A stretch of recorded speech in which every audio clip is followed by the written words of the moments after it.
Knowledge Park, the Creative School. Admissions are open from LKG to 10th standard. Free uniform for new admission students. Public School English Medium. Admissions are open. Nursery to higher classes. Sagya Hospital Fertility and Mother Care, General Hospital with Scanning Center, Bus Stand Road, Basavakalyan. खाते को लेकर CMC commissioner Raju D banker की press conference. नमस्कार, नवर्षा रानी, आप देख रहे हैं BK news. BK news में आपका स्वागत है। Basavakalyan CMC commissioner Raju D Bankar ने प्रेस कॉन्फ्रेंस कर बताया कि घर बैठे आराम से ई खाता बनवाए। कर्नाटक सरकार ने घर बैठे आराम से ई खाता बनवाने के लिए एक मौका दिया है। तो कोई भी अपने प्रॉपर्टी का ई खाता बनवाना चाहते हैं, वो घर बैठे ऑनलाइन पोर्टल पर www.easthi.kar.gov.in पर जाकर अपना ई खाता बनवा सकते हैं। इस तरह से CMC commissioner Raju D Bankar ने प्रेस कॉन्फ्रेंस कर जानकारी दी। ಬಸವಕಲ್ಯಾಣ ನಗರಸಭೆ ವ್ಯಾಪ್ತಿಯಲ್ಲಿ ಬರುವಂತ ನಾಗರಿಕರಿಗೆ ಪೌರಾಯುಕ್ತರು ನಗರಸಭೆ ಬಸವಕಲ್ಯಾಣ ಮಾಡುವ ನಮಸ್ಕಾರಗಳು।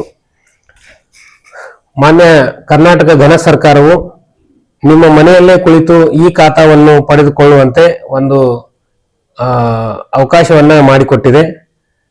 ಆ ಪ್ರಕಾರ ನಾಗರಿಕರೆಲ್ಲರೂ ನಿಮ್ಮ ಆಸ್ತಿಗಳಿಗೆ ಸಂಬಂಧಿಸಿದಂತೆ ಸರ್ಕಾರಿ ಕಚೇರಿಗಳಿಗೆ ಅಲೆದಾಡುವುದನ್ನು ತಪ್ಪಿಸುವ ಒಂದು ಸದುದ್ದೇಶದಿಂದ ಮತ್ತು ಸಾರ್ವಜನಿಕರಿಗೆ ಉತ್ತಮವಾದ ಸೇವೆಯನ್ನು ನೀಡಬೇಕನ್ನುವಂಥ ಸದುದ್ದೇಶದಿಂದ ಘನ ಸರ್ಕಾರ ಆದೇಶ ಮಾಡಿ ಒಂದು ವೆಬ್ಸೈಟ್ ಅನ್ನ ಬಿಡುಗಡೆ ಮಾಡಿದೆ। ಅದು ಯಾವುದಂತಂದ್ರೆ www.easthi.karnataka.gov. ARK Giri Silk and Sari, 7 Heaven Golden Super Mart, 50% off. www.easthi.karnataka.gov.in. ಆಸ್ತಿ ಕಣಜದಲ್ಲಿ ಮಾಹಿತಿ ಆಧಾರಿತ ಅಂದ್ರೆ ಈಗಾಗಲೇ ನಾವು GIS ಆಧಾರಿತ ಸರ್ವೆ ಏನ್ ಮಾಡಿದೀವಿ, ಆ ಸರ್ವೆ ಆಧಾರದ ಪ್ರಕಾರ ಆಸ್ತಿ ಕಣಜ ಅನ್ನುವಂತ ಒಂದು ಆನ್ಲೈನ್ ಪೋರ್ಟಲ್ ಅಲ್ಲಿ ಎಲ್ಲ ಮಾಹಿತಿ ಇರುತ್ತೆ। ಅದರ ಆಸ್ತಿ ಕಣಜದಲ್ಲಿ ಮಾಹಿತಿ ಆಧಾರದ ಮೇಲೆ ಕರಡು ಈ ಖಾತಾವನ್ನು ಈಗಾಗಲೇ ಪ್ರಕಟಣೆ ಮಾಡಲಾಗಿದೆ। ನಾಗರಿಕರೆಲ್ಲರೂ ಈ ಮಾಹಿತಿಯನ್ನು ನೇರವಾಗಿ ಆ ವೆಬ್ಸೈಟ್ ಅಲ್ಲಿ ವೀಕ್ಷಣೆ ಮಾಡಬಹುದು। ನಿಮ್ಮ ಪ್ರಾಪರ್ಟಿಗಳ Welcome to Microzarf. We offer expert training in cloud, DevOps, AI, and Linux. Microzarf, empowering future engineers. Enroll now. RK Wooden Handicraft Gift Center ಮಾಹಿತಿಯನ್ನ ಅದರಲ್ಲಿ ವೀಕ್ಷಣೆ ಮಾಡಬಹುದು। ಮಾಹಿತಿಗಳ ಬಗ್ಗೆ ತಕರಾರು ಇದ್ದಲ್ಲಿ ಸಾರ್ವಜನಿಕರು ಈ ಆಸ್ತಿ ತಂತ್ರಾಂಶದಲ್ಲಿ ಹೆಚ್ಚಿನ ಮಾಹಿತಿಯನ್ನು ನೇರವಾಗಿ ಅದರಲ್ಲಿ ನಮೂದು ಮಾಡಿದ್ರೆ ಅದನ್ನು ನಾವು ನಮ್ಮ ಕಚೇರಿಯಿಂದ ಪರಿಶೀಲನೆ ಮಾಡೋದಕ್ಕೆ ಕ್ರಮ ವಹಿಸ್ತೀವಿ। ನಮೂದಿಸಿದ ಮಾಹಿತಿ ನಿಖರತೆಯನ್ನು ನಗರ ಸ್ಥಳೀಯ ಸಂಸ್ಥೆಗಳು ಅಂದ್ರೆ ಬಸವಕಲ್ಯಾಣ ನಗರಸಭೆಯು ಅನುಮೋದಿಸಲಾಗುವುದು ಮತ್ತು ಅಂತಿಮವಾಗಿ ಈ ಖಾತಾವನ್ನು ಸಾರ್ವಜನಿಕರು ತಮ್ಮ ಮನೆಗಳಲ್ಲೇ ಕುಳಿತುಕೊಂಡು ಅದನ್ನ ನೀವು ವೀಕ್ಷಣೆ ಮಾಡ್ಕೋಬಹುದು ಮತ್ತು ಪಡೆದುಕೊಳ್ಳಬಹುದು। ಇಷ್ಟು ಸರ್ಕಾರ ತುಂಬಾ ಮಹತ್ವವಾದಂತ ಒಂದು ಯೋಜನೆಯನ್ನ ಮತ್ತು ಕಾನೂನನ್ನು ಜಾರಿ ಮಾಡಿದೆ। ಅದನ್ನ ಎಲ್ಲ ನಾಗರಿಕರು ತಮ್ಮ ಪ್ರಾಪರ್ಟಿಗಳಿಗೆ ಈ ಖಾತಾವನ್ನು ಪಡೆದುಕೊಳ್ಳಬಹುದಾಗಿದೆ। ಮತ್ತೆ ಈ ಖಾತೆ ಈ ರೀತಿ ನಾವು ಪಡೆದುಕೊಳ್ಬೇಕಂದ್ರೆ ಯಾವ್ಯಾವ ದಾಖಲೆಯನ್ನು ಕೊಡಬೇಕು ಅನ್ನುವಂಥದ್ದು ಕೂಡ ನಮ್ಗೆ ಮಾಹಿತಿ ಬೇಕಾಗುತ್ತೆ।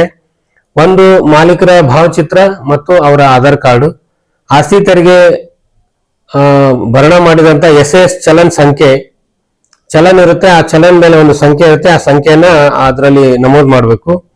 ಸ್ವತ್ತಿನ ಕ್ರಯ ಪತ್ರ ಮತ್ತು ಸಬ್ ರಿಜಿಸ್ಟರ್ ನೋಂದಣಿಯಾಗಿರುವಂತ ಏನು ಕಾವೇರಿ ತಂತ್ರಾಂಶ ಇದೆಯಲ್ಲ, ಆ ಕಾವೇರಿ ತಂತ್ರಾಂಶದ ಮೂಲಕ ಯಾವ್ದು ಖರೀದಿ ಆಗಿರುತ್ತೋ ಆ ಖರೀದಿ ಪತ್ರದ ಒಂದು ನಂಬರ್ ಇರುತ್ತೆ, ಆ ನಂಬರ್ ಅನ್ನು ನಮೂದು ಮಾಡಬೇಕಾಗತ್ತೆ। ಮತ್ತ ವಿದ್ಯುತ್ RR ಸಂಖ್ಯೆ ಬೇಕಾಗುತ್ತೆ, ಅಲ್ಲಿ ವಿದ್ಯುತ್ ಸಂಪರ್ಕ ಏನು ಆ ಒಂದು ಆಸ್ತಿಗಿರುತ್ತೆ ಅದು ಅದರದ್ದು RR ನಂಬರ್ ಕೂಡ ಅಲ್ಲಿ ಆಡ್ ಮಾಡ್ಬೇಕಾಗತ್ತೆ। ಇದು ಖುಲ್ಲಾ ಜಾಗಗಳಿಗೆ, ಖಾಲಿ ನಿವೇಶನಗಳಿಗೆ ಅನ್ವಯಿಸೋದಿಲ್ಲ। ಮತ್ತೆ ಸ್ವತ್ತಿನ ಒಂದು ಫೋಟೋವನ್ನ ಅಲ್ಲಿ ಅಪ್ಲೋಡ್ ಮಾಡಬೇಕಾಗುತ್ತೆ। ಆಮೇಲೆ EC ನಮೂನೆ, EC ಎನ್ಕಂಬರೆನ್ಸ್ ಅಂತ ಏನು ನಮ್ಮ ಇದರಲ್ಲಿ ತಹಶೀಲ್ದಾರ್ ಕಚೇರಿಯಲ್ಲಿ ಸಿಗುತ್ತೆ, ಅದನ್ನ ಒಂದು 15-16 ವರ್ಷದ್ದು ECನ ನಾವು ಅಲ್ಲಿ ಅಪ್ಲೋಡ್ ಮಾಡಬೇಕಾಗತ್ತೆ। ಸ್ವತ್ತಿಗೆ ಸಂಬಂಧಿಸಿದ ಇತರ ಪೂರಕ ದಾಖಲೆಗಳು ಅಂದ್ರೆ ಅದಕ್ಕೆ ಸಂಬಂಧಿಸಿದಂತ ಇತರ ಬೇರೆ ಬೇರೆ ಏನಾದರೂ ಅಧಿಕೃತ ದಾಖಲೆಗಳಿದ್ರೆ ಅವನ್ನು ಕೂಡ ಅದರಲ್ಲಿ ಅಪ್ಲೋಡ್ ಮಾಡಿದ್ರೆ ಅದನ್ನ ನಗರಸಭೆಯಿಂದ ಪರಿಶೀಲನೆ ಮಾಡಿ ಅದನ್ನ ಅನುಮೋದನೆ ನೀಡಿದ ನಂತರ ಸಾರ್ವಜನಿಕರಿಗೆ ಅವರು ಅಲ್ಲೇ ಆನ್ಲೈನ್ ಅಲ್ಲಿ ನೋಡ್ಕೊಂಡು ಅದನ್ನ ಪ್ರಿಂಟ್ ತಗೋಬಹುದು। ಆ ರೀತಿ ಒಂದು ವ್ಯವಸ್ಥೆಯನ್ನು ಸರ್ಕಾರ ಜಾರಿ ಮಾಡಿದೆ। ಬಸವಕಲ್ಯಾಣದ ಎಲ್ಲ ಗೌರವಾನ್ವಿತ ನಾಗರಿಕರಿಗೆ ನಾವು ಕೇಳ್ಕೊಳ್ಳೋದಿಷ್ಟೇ, ತಮ್ಮದೇ ಆದಂತ ಆಸ್ತಿಯ ಒಂದು ದಾಖಲೆಯನ್ನ, ನಗರಸಭೆಯ ದಾಖಲೆಯನ್ನ ಮಾಡ್ಕೋಬೇಕಾದ್ರೆ ಎಲ್ಲ ಅಧಿಕೃತ ದಾಖಲೆಗಳನ್ನ ವೆಬ್ಸೈಟ್ ಅದು ಇ-ಆಸ್ತಿ ತಂತ್ರಾಂಶದಲ್ಲಿ ಅಳವಡಿಸಿ ನಿಮ್ಮ ದಾಖಲೆಗಳನ್ನ ಮಾಡಿಸ್ಕೋಬೇಕು. ಮತ್ತೆ ಎಲ್ಲವೂ ದಾಖಲೆಗಳು ಕೂಡ ನಿಮಗೆ ವೆಬ್ಸೈಟ್ ಅಲ್ಲಿ ಲಭ್ಯವಾಗ್ತದೆ ಅನ್ನುವಂಥದ್ದನ್ನ ಹೇಳ್ತಾ ಎಲ್ಲರೂ ಕೂಡ ಇದನ್ನ ಉಪಯೋಗ ಪಡ್ಕೋಬೇಕು, ನಗರಸಭೆಯೊಂದಿಗೆ ಸಹಕರಿಸಬೇಕು ಅಂತ ಕೇಳ್ಕೊಳ್ತೀನಿ. ನಮಸ್ಕಾರ.